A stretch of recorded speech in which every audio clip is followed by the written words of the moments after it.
अरिहंत सिद्ध सूर्य उपाध्याय साधु सर्व अर्थ के प्रकाशी मंगली के उपकारी है। तिनको स्वरूप जान रागते भई जो भक्ति काय को नवाए स्तुति को चारी है। धन्य धन्य तुम ही से काज सब आज भय कर जोरे बारंबार वंदना हमारी है। मंगल कल्याण सुख ऐसो हम चाहत हैं। हो मेरी ऐसी दशा जैसी तुम धारी है। हो मेरी ऐसी दशा जैसी तुम धारी है। हो मेरी ऐसी दशा जैसी तुम धारी है। एक ही भावना है। क्या भावना है? हो मेरी ऐसी दशा जैसी तुम धारी है। हे देवादिदेव जिनेंद्र देव, जो दशा आपकी हो गई है वैसी ही दशा मेरी हो। इस पवित्र भावना के साथ मैं इस मार्ग पर आया हूँ और कोई दूसरा प्रयोजन नहीं है, ना कोई लोभ ना कोई भय। धर्म का मार्ग हमें ना लोभ से चुनना चाहिए ना भय से चुनना चाहिए। तो न हमें नरक निगोद आदि तक का भय है और ना स्वर्ग का किसी प्रकार का लोभ है। अब सिर्फ और सिर्फ एक ही भावना है कि हमें मुक्ति रूपी लक्ष्मी प्रकट हो। उसके लिए आज अपन एक विषय लिया है। अब क्या करें? ये विषय इसलिए लिया है, मुझे पता था दोपहर में वही लोग बैठते हैं जो बहुत तीव्र रुचिवंत हैं, वो इतनी धूप में बाहर निकल सकते हैं। तो यहाँ जितने लोग बैठे हैं वो भव्य नहीं अतिशय भव्य हैं, शीघ्र मोक्ष जाने वाले हैं। तो सुबह से शाम तक इतने टाइम से इतनी चीज़ें चल रही हैं, तो एक निष्कर्ष का बिंदु नहीं मिल रहा है कि ठहरे कहाँ, रुके कहाँ। वो एक बिंदु मिल जाए, फिर उसी चीज़ को हम प्रैक्टिस में लाएं, उसी चीज़ का बारंबार अभ्यास करें। तो उसके लिए आज का ये पूरा प्रेजेंटेशन आपको रहेगा। प्रेरक थर्ड स्लाइड चेंज करते जाना विषय के अकॉर्डिंग कि अनंत काल की तैयारी क्या है। पीछे भी आपको सब दिखता जाएगा, बस विषय शुरू कर रहे हैं, लोग धीरे धीरे जुड़ते भी जा रहे हैं। कि अभी तक हमारी जो भी प्लानिंग है वो सिर्फ और सिर्फ 10-20 वर्षों के लिए है। पूछ रहा हूँ मैं, जितने भी हमने पैसा सेविंग्स कर रखी है, मेडिकल कर रखे हैं, टर्म इंश्योरेंस कर रखे हैं, SIP कर रखी हैं, म्यूचुअल फंड कर रखा है, पोस्ट ऑफिस में कर रखा है, FDO में कर रखा है, स्टॉक में कर रखा है, प्लॉट ज़मीन और जो कुछ भी निरंतर क्या नया आ रहा है, क्या नया आ रहा है, क्या करना है। तो ये सब किसकी तैयारी है? 10-20 सालों की, क्योंकि अब इतने बताए जीवन इतना है। पर उस 10-20 सालों के बाद भी अनंत काल का लंबा जीवन है।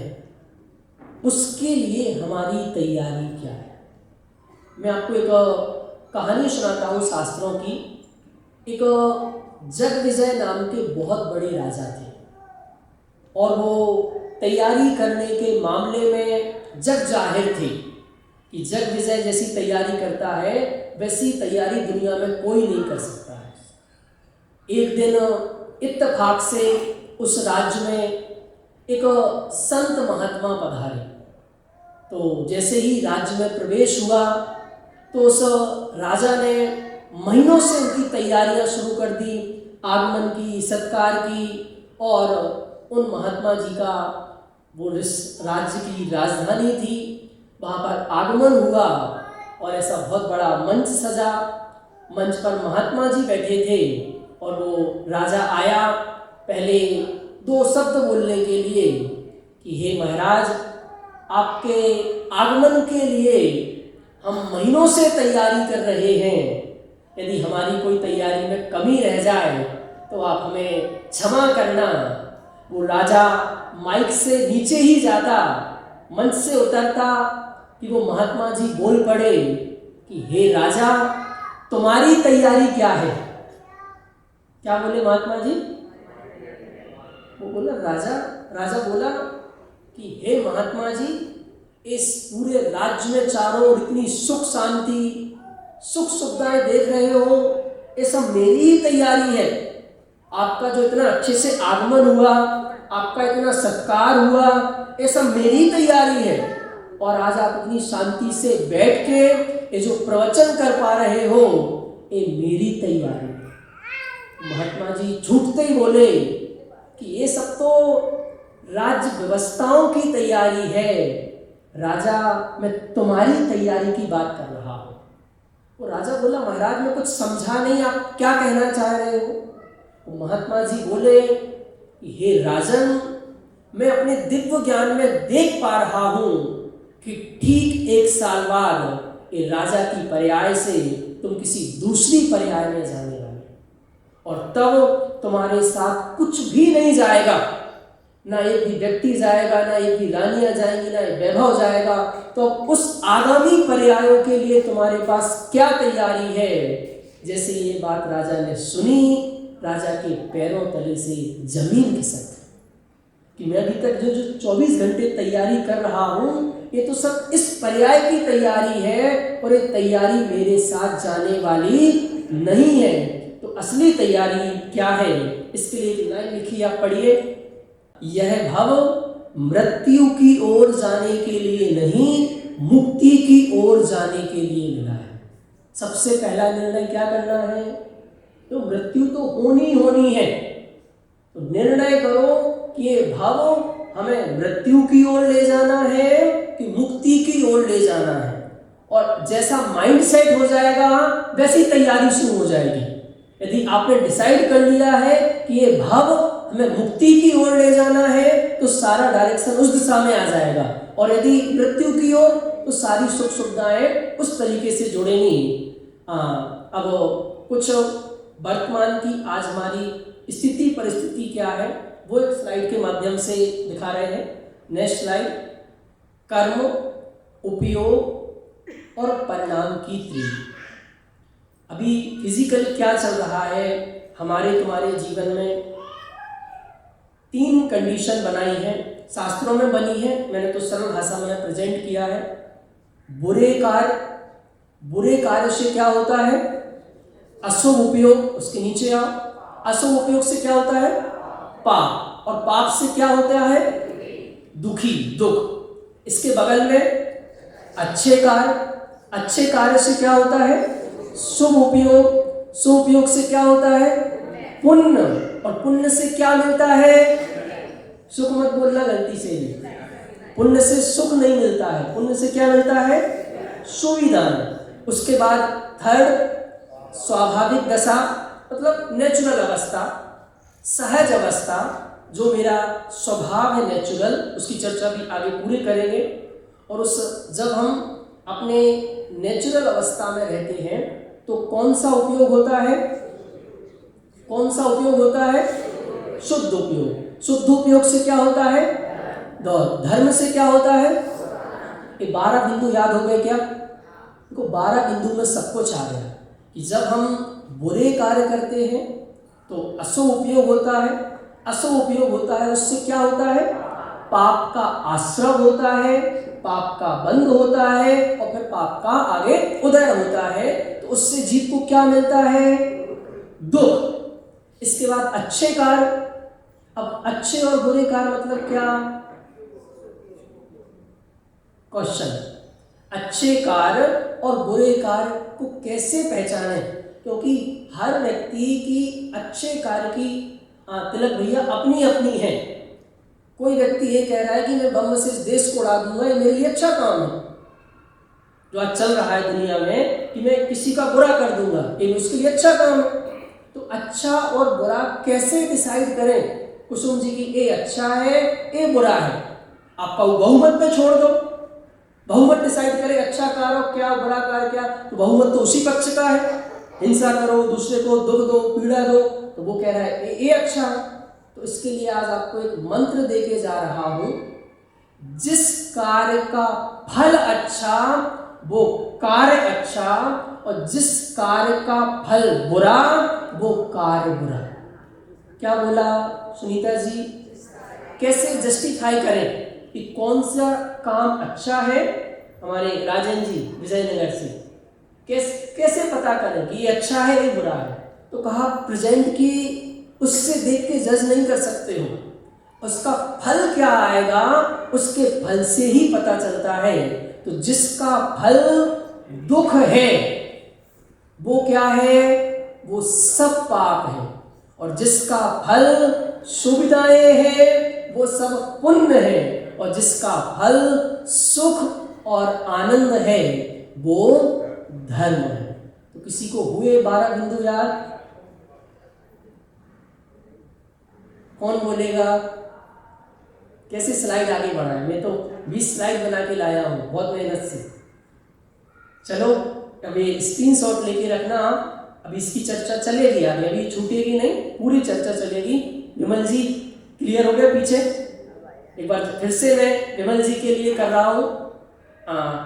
हम सबकी 3 कंडीशन बनती हैं।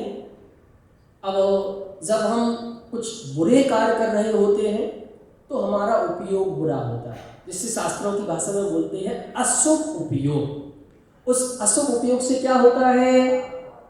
इसलिए बोल रहा हूं कि याद हो जाए, बोलो तो मिलके, पाप। उस पाप से क्या मिलता है? दुख। इसके बाद अच्छे कार्य।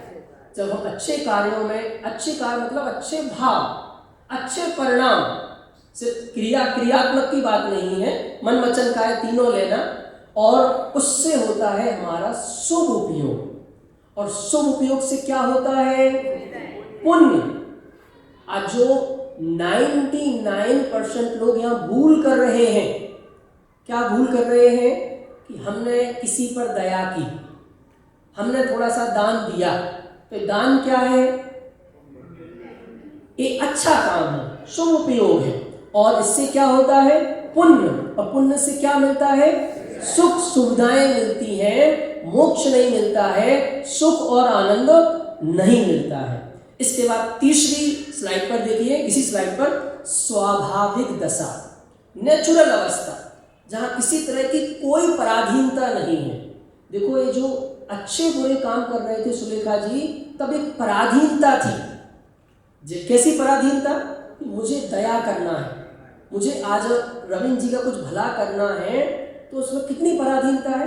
पहले मेरे पास बहुत सारा पैसा होना चाहिए, फिर इनको नीड होना चाहिए, तो वो सामने वाला भी तो तैयार हो, सामग्री तैयार हो, दाता तैयार हो, मेरे वैसे भाव हो, तो बहुत पराधीनता है।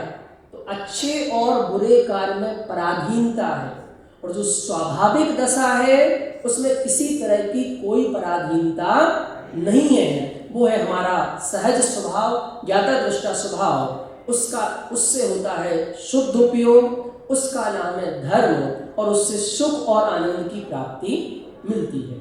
अब ये जो मैंने पूरी स्लाइड तैयार की है, इस समय सार के सर्व विशुद्ध ज्ञानाधिकार से चर्चा की है, उसके लिए कलश भी लेंगे। आपके ऊपर एलईडी पर ही आ गया है। आदिनाथ भगवान को मुनि बनने के बाद मुक्ति प्राप्त करने में कितना टाइम लगा? मुनि दीक्षा ले ली थी आदिनाथ भगवान ने, और उस केवल ज्ञान होने के बीच में कितना टाइम था कुसुम जी? ठीक है। बाहुबली भगवान तो इतना उग्र तप किया, मुनि बनने के बाद केवल ज्ञान होने के बीच जो बीच का टाइम पीरियड था वो कितना था? कितना? 1 वर्ष। और भरत चक्रवर्ती, एक गणित क्या है, इसके पीछे बहुत बड़ा लॉजिक है, वो अपन अब पढ़ रहे हैं। उक्त भाव है स्वांग सब, सर्व विशुद्ध स्वभाव, स्वांग नहीं वह मूलतः आत्म वस्तु स्वभाव। क्या लिखा है कि बाहर का जो कुछ भी आपको नजर आ रहा है वो सब एक स्वांग है। स्वांग मतलब क्या होता है? स्वांग मतलब एक वेश है, एक नाटक चल रहा है। समझ में आया? वो हमारा स्वभाव नहीं है, वो वर्तमान की एक परिस्थिति मात्र है जो बन रही है, और जरूरी नहीं, क्योंकि वो प्योर शुद्धोपयोग नहीं है। प्योर शुद्धोपयोग कहने का मतलब मेरा लगातार अंतर मुहूर्त तक का शुद्धोपयोग नहीं है, उसमें शुभ भाव भी चल रहा है। तो बाहर के उक्त भाव है स्वांग सब सर्व विशुद्ध स्वभाव। बाहर के जितने भी भाव हैं, और सरल भाषा में बोलूं, आश्रव बंध के जितने भी भाव हैं, आश्रव बंध क्या?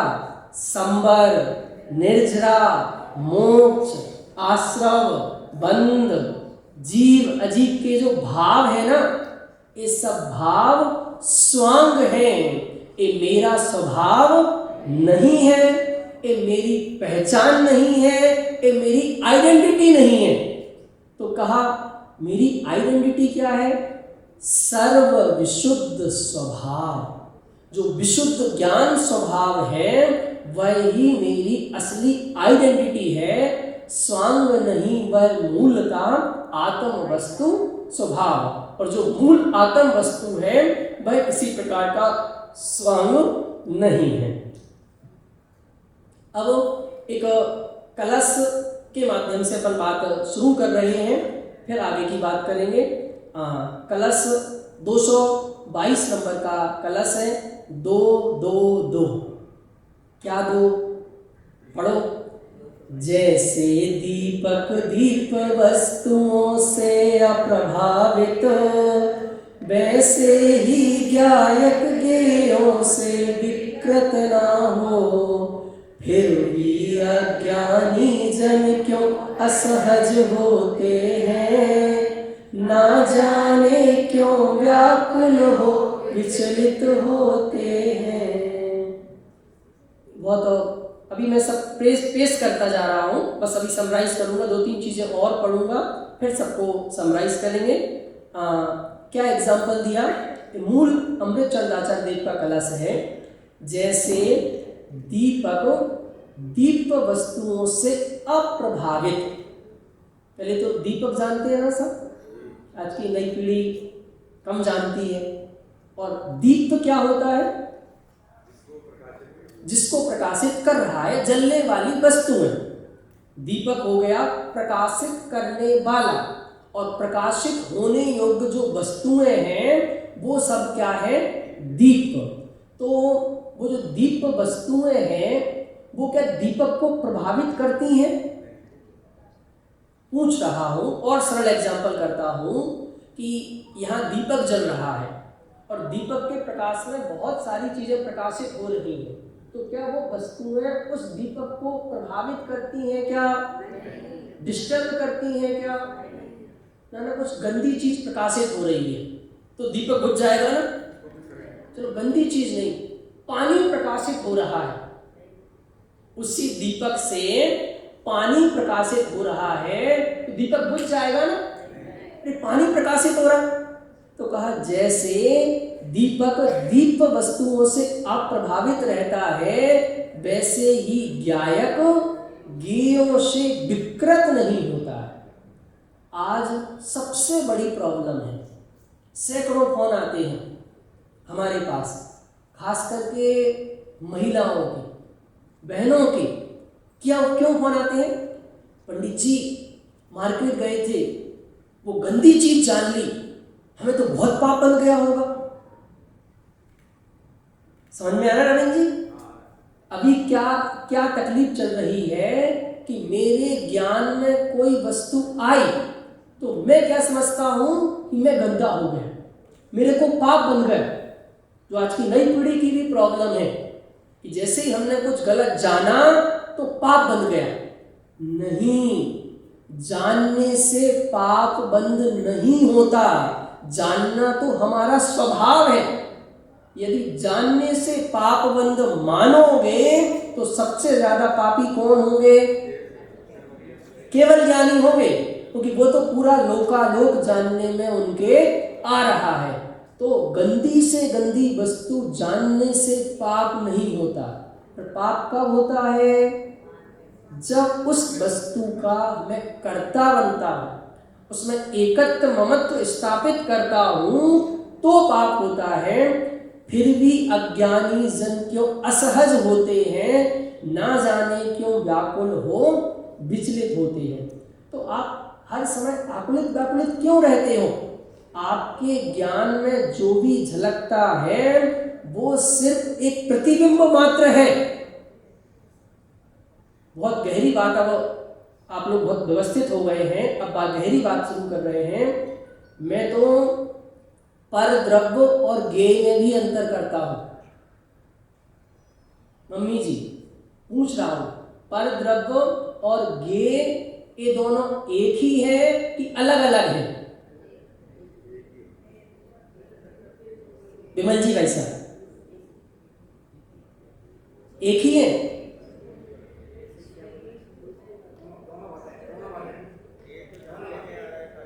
हाँ देखो पापा जी कह रहे दोनों बातें हैं। चलो मैं, समय कम है, मैं बताता जा रहा हूं, जल्दी से सुनते जाइए। पर द्रव्य मतलब बाहरी वस्तुएं जो आपको पर पदार्थ रूप बाहर में दिख रही हैं, ये सब भी जानने योग्य हैं। पर असली बात तो यह है कि मैं उन पर वस्तुओं में नहीं जाता हूं, पर वस्तुएं मेरे ज्ञान में नहीं आती हैं। तो होता क्या है, उन पर वस्तुओं का प्रतिबिंब मेरे ज्ञान में बनता है। तो असल में तो मैं उस प्रतिबिंब को जानता हूं। तो मेरा जानने वाला तो कौन है? मैं परद्रव्य को नहीं जानता हूं, मैं उस प्रतिबिंब को ही जानता हूं। और वो प्रतिबिंब किसका है? ज्ञान का ही तो है। तो मैं किसको जानता हूं? सचमुच में ज्ञान को ही जानता है। कभी मैं पर में जाता नहीं हूं, इसलिए ज्ञान कभी भी विकृत नहीं होता है। यदि ज्ञान पर द्रव्यों में जाने लगे तो ज्ञान विकृत हो जाए, या पर द्रव्य ज्ञान में आने लगे तो ज्ञान विकृत हो जाए, तो ऐसी व्यवस्था तो है ही नहीं है। अब एक एग्जाम्पल के माध्यम से यहाँ पर दिखा रहे हैं। ज्ञान ज्ञेय का संबंध यहाँ पर जो चर्चा अपन ने कर ली है। अब ज्ञानी जीव आकुलित क्यों होते हैं, वो चीज भी अपन यहाँ पर देख रहे हैं कि यदि आप सिर्फ चीजों को जिस दिन से सिर्फ जानेंगे, उस दिन से आकुलता व्याकुलता नहीं होगी। पर जानने के साथ हम क्या करते हैं? देखो एक प्रिंसिपल दे रहा हूं, ज्ञान प्लस मोह राग द्वेष बराबर दुख कर्म बंधन संसार, आकुलता व्याकुलता टेंशन। और ज्ञान माइनस मोह राग द्वेष बराबर सुख आनंद, कर्मों से मुक्ति निराकुलता। कोई रिपीट कर सकता है कि क्या बोल रहे?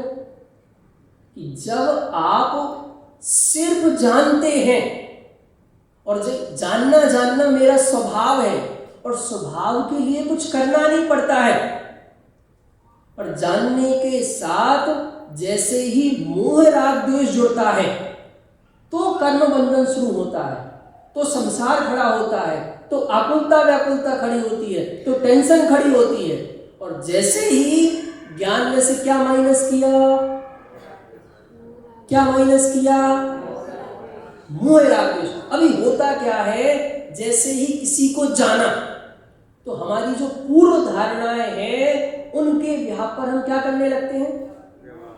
जैसे अभी हमने रतन जी को जाना, और जानते ही ये बहुत अच्छे हैं, तो क्या ये जो छवि अच्छे की छवि बनी थी वो क्या शुरू हो गया? राग शुरू हो गया। और जैसे ही राग शुरू हुआ तो क्या हो गया? कर्म बंधन, आकुलता व्याकुलता, संसार खड़ा हो गया। और जैसे ही मैंने सिर्फ जाना, ना मोह किया, ना राग किया, ना द्वेष किया, ये है नेचुरल पोजीशन। ये है हमारी सहज अवस्था, जिसमें ना कर्म बंध होता है, ना संसार होता है, इन सब से हम रहित होते हैं। इसके लिए शास्त्रों में एक शब्द का प्रयोग किया है, चेतना। क्या क्या क्या शब्द प्रयोग किया है? अतः जानना लक्षण है चेतन आत्म का, चेतनता ही चेतन की गौरव गरिमा है। पंक्ति बोलो। अतः जानना लक्षण है चेतन आत्म का, चेतनता ही चेतन की गौरव गरिमा है। तो 3 प्रकार की चेतना शास्त्रों में कहीं नहीं है। ये दिखा दी क्या इन्होंने? नहीं वापस कर दो, मत दिखाओ। पूछ रहा हूं, चेतना कितने प्रकार की होती है? मुझे पता था। चेतना कितने प्रकार की होती है?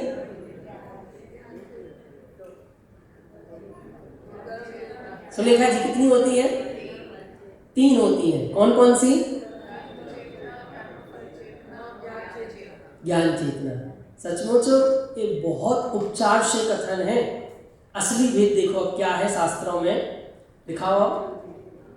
चेतना के 2 ही भेद हैं, अज्ञान चेतना और ज्ञान चेतना। अज्ञान चेतना के भेद कौन कौन से हैं? कर्म चेतना और कर्म फल चेतना। तो चेतना कितने प्रकार की हुई? कौन कौन से? ज्ञान चेतना और अज्ञान चेतना। अब प्रश्न यह है कि आपकी अभी कौन सी चेतना चल रही?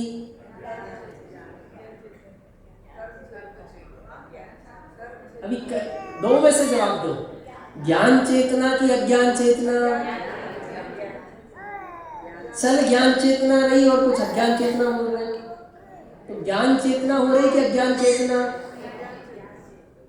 क्या कौन सी चेतना है दोनों में से? अज्ञान चेतना। क्या है अज्ञान चेतना और ज्ञान चेतना? देखो इतना सा अंतर है। पहले तो ये सुनो कि सबके चेतना चल रही है। अज्ञान चेतना में भी चेतना है और ज्ञान चेतना में भी चेतना है। तो पहले तो चेतना चेतना है। अब जो ये मानता है कि जो चेतना हो रही है यह मैं हूं, यह मेरा स्वरूप है, यह मेरी उपलब्धि है, तो उसके है ज्ञान चेतना। और चेतना हो रही है अपने में, अपने अंदर से, तो उस चेतना को नेग्लेक्ट करना और उस चेतना में जो चीजें आ रही हैं उनको हाईलाइट करना, इसका नाम है अज्ञान चेतना। कैसे एग्जाम्पल देता हूँ। आजकल की जो नई नई बहुएं हैं ना, कोई यहाँ है भी नहीं तो अपन आराम से बोल सकती हैं। तो इनमें ट्रेंड क्या चल रहा है? अपनी सासू माँ, ससुर, देवर, पति, मम्मी और सब जो सामने बैठे हैं, और कोई नया व्यक्ति आ जाए, तो वैसे तो काम नहीं करती हैं, और कोई नया व्यक्ति आ जाए तो उससे बहुत रिस्पॉन्स करती हैं, उसे बहुत आदर सत्कार दिखाती हैं। समझ में आया कि उनको उनके प्रति बहुत समर्पण है। और जो अपना 24 घंटे साथ है उससे उतना स्नेह नहीं है, उतना वात्सल्य नहीं उनका दिखता है। जो दूसरा कोई बहुत टेम्परेरी आए उसके प्रति वात्सल्य दिखता है, और वो भी यदि 1-2 दिन रुक जाए तो भी नहीं, टेम्परेरी 2-5-10 सेकंड, 2-5-10 मिनट सबके साथ, हमारे तुम्हारे साथ क्या यही औपचारिकता कि कोई जो नया नया आए उसको तो बहुत, और जो जैसे ही थोड़ा सा पुराना हो जाए फिर उसे साइड लाइन। समझ में आया? तो ऐसे ही ज्ञान चेतना अज्ञान चेतना क्या कि चेतनता तो दोनों में है, पर जिसको उस चेतनता की स्वीकृति है कि ये जो चेतना हो रही है, यह जो संचेतना हो रही है, यह मेरी है, यह चेतना ही मैं हूं, यह मेरा स्वभाव है, यह मेरा स्वरूप है, यह मेरा अस्तित्व है, यह मेरा वजूद है, मैं इससे बना हूं, यही मेरा सब कुछ है। जिसको इस बात की स्वीकृति है उसके है ज्ञान चेतना। और जिसको क्या है कि ज्ञान में जो ज्ञेय झलके, ज्ञान में जो पर वस्तु झलकी, उसे जो अपना मानता है, उसके कर्म और कर्मफल चेतना, देखो इनकी डेफिनेशन भी आ गई है, पर के करने धरने में ही लगे रहना। कर्म चेतना क्या है? आगे ना स्क्रीन पर, हाँ, क्या है अज्ञान? कर्म चेतना पर के करने धरने में ही लगे रहना, और कर्म फल चेतना क्या है? उस कर्म के फल में ही, कर्म के फल के सुख दुख में ही रत रहना। तो ये दोनों सही है ना? पर के करने में जब तक आप लगे हुए हैं, तब तक आप क्या कर रहे हैं? कर्म चेतना कर रहे हैं, ज्ञान चेतना नहीं कर रहे हैं। और कर्म चेतना से क्या होता है? बोलो बोलो। कर्म चेतना से कर्म कटते नहीं है, कर्म चेतना से कर्म बंधते हैं। तो जब तक आप पर के करने धरने में लगे हुए हैं, तब तक आप कर्म चेतना कर रहे हैं। और कर्म चेतना से क्या होता है? कर्म चेतना से क्या होता है? कर्म आते हैं, कर्म नष्ट नहीं होते हैं। और कर्म फल क्या है? कि उस कर्म जो किए थे, उसका जो फल आया, उसमें ही लीन रहना। और यह दोनों अज्ञान चेतना जीव को संसार के चक्र में उलझाए रखती है। नीचे की लाइन बहुत इंपॉर्टेंट है। हम सब संसार में क्यों उलझे हुए हैं? क्योंकि कर्म चेतना और कर्म फल चेतना में ही मस्त हैं। अब समरी देख लो जल्दी से कि क्या करना है। ज्ञान चेतना बनाम अज्ञान चेतना। क्या अज्ञान चेतना है? क्या ज्ञान चेतना है? पर का कर्ता धर्ता बनना, ये क्या है? अज्ञान चेतना है। अब इस शिविर लग गया, शिविर सक्सेस हो गया। किसने किया विमल भैया? ये पर का काम था ना। किसी को चलो समझ में आ गया, पीपीटी बना के लाए, किसी को ये बात समझ में आ गई तो किसने समझा दिया? यदि ये मानता हूं कि मैंने किसी को समझाया तो मेरे से बड़ा मूर्ख दुनिया में कोई नहीं है, क्योंकि उसकी समझने की योग्यता थी तो समझ में आया। मेरे समझाने से किसी के समझ में नहीं आता। तो जब तक पर के कर्ता भोक्ता बना है, ये कौन सी चेतना है? बोलते जाइए। और उसी समय जो भी काम हो रहा है, उस सब स्थिति में ज्ञाता दृष्टा बने रहना, ज्ञान चेतना। और जो अज्ञान चेतना है, वो किसका कारण है? भव का कारण है, संसार का कारण है। ज्ञान चेतना मुक्ति का कारण है। जो राग द्वेष रूप व्याकुलता है, वो क्या है? अज्ञान चेतना। और जो सहज उदासीनता है, वह है ज्ञान चेतना। ज्ञान चेतना मुक्ति है, मुक्ति का मग है, और अज्ञान चेतना भव का कारण कही गई है। और जब आत्म अनुभव ही वास्तव में ज्ञान चेतना है, अपने आत्म में अपनापन, आत्म में रमना जमना, आत्म में लीन हो जाना, यह वास्तव में आत्म ज्ञान चेतना है। तो इतनी बात आज अपन छोड़ रहे हैं। बाकी की इसकी जो नेक्स्ट चर्चा है वो कल करेंगे। अज्ञान चेतना समझ में आ गई?